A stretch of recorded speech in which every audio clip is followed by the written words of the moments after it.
Iran's presidential election this time is fraught with controversy over the Guardian Council's sweeping rejection of several popular candidates, including former President Mahmoud Ahmadinejad and Ali Larijani. It indicates the lack of representative democracy, according to critics. Iranian public talking to journalists have noted that the competition should have been more open and there should be broader selection of candidates. Even though the election seems to be merely symbolic, and some experts have gone to the extent of calling it a charade, as it is an attempt to keep the reformists and centrists at bay. So this time the election, however, has revolved around who were disqualified rather than who were chosen. Now, two noticeable rules are in place. First is the age bar. So candidates between 40 and 75 years are eligible to contest for the elections, and this is seen as an attempt to block the young reformists like Jaromi, who are rather popular, to contest, because it says that the candidate has to be sufficiently pious. So there is a religious angle attached to it, and therefore who is going to decide who is sufficiently pious? Of course, it is the Ayatollah. Speaker of the Parliament, Ali Larijani, who was considered to be one of the leading reformist figures to be a serious candidate in the elections, has been vetted out by the Guardianship Council. Now, given that last year's parliamentary election, the principalist or the hardliner faction dominated majority of the seats, we are likely to see the trend follow this year as well. Because out of the 7 presidential candidates, 5 of them belong to hardliner faction. And the most potential candidate who is expected to win is Ibrahim Raisi, who is a hardliner. Ayatollah Saeed Ibrahim Raisi, the judiciary chief, seems to be the most favoured candidate in the presidential race. Along with the hardliners, Raisi is also believed to be supported by the country's youth. So this not only tells the predictability that we are likely to see on June 18th, but also the lack of diversity of candidates for the post. Election will legitimize the age and reign of hardliners and that of an autocratic regime in Iran. For the Iranian people, now it is very difficult for them to choose a person who is not from the conservative camp, who could lead them to a better economy and the generation of the employment under this COVID crisis. Last year, we have seen that a law has been passed whereby women were allowed to file for candidacy for the presidential election for the first time. However, this year, Guardian Council did not approve of any women candidates to contest for the election.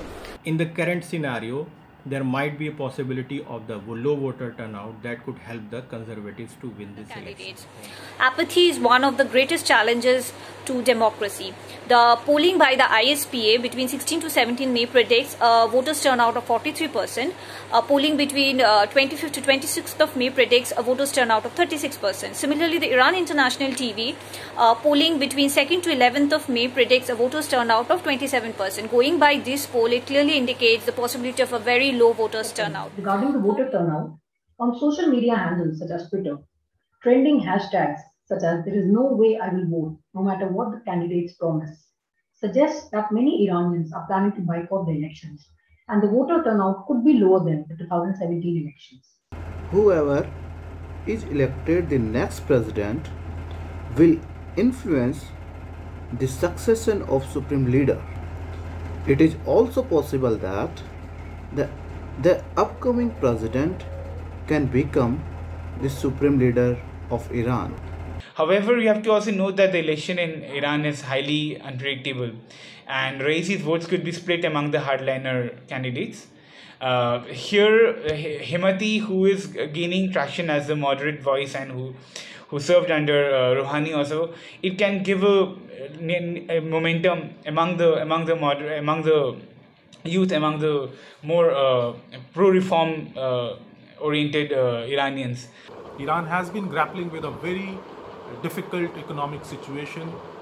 Obviously, it predates the sanctions which was imposed by the Trump administration since 2018.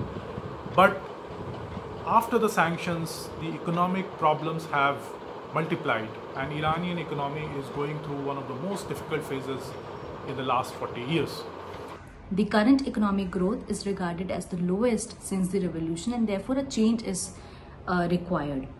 Raisi could be elected as a next president because his economic vision for ongoing inflation, poverty, corruption, and unemployment would play a significant role in his favor.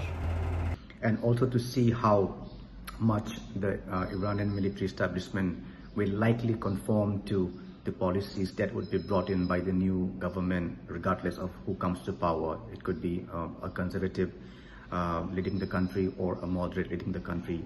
One may not expect any change in relation between Iran and Israel. This is because no presidential candidate has so far hinted on slowing or stopping the Iranian nuclear program. Furthermore, there are no signs that suggest the new government in Iran will not support the Syrian regime, Hamas, Islamic Jihad and Hezbollah, which would mean continued Israel-Iran tension.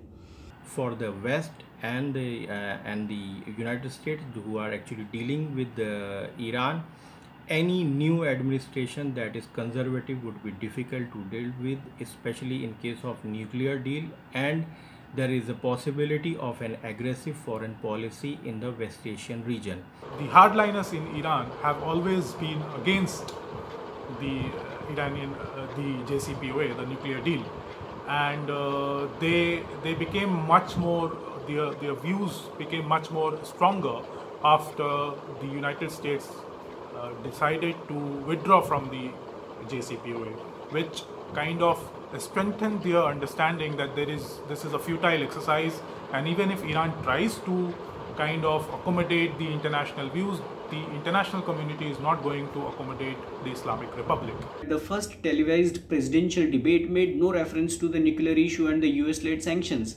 The debate was largely focusing on the domestic issues such as high inflation, rising liquidity, corruption and the worsening economic situation. The election is taking place amidst the growing dissatisfaction and resentment of the Iranian population with the incumbent government. And there were a series of protests in 2018 and 19 within Iran questioning the Iranian government's policy of focusing on the regional issues rather than focusing on domestic issues. And this also was witnessed in Iraq, where Iran is a major regional player, regional power with its IRGC being present there. There are three major challenges which would be which the new president would face. The nuclear issue, even if there is some degree of agreement, it is unlikely that all the regional countries will fully agree to whatever decision is taken.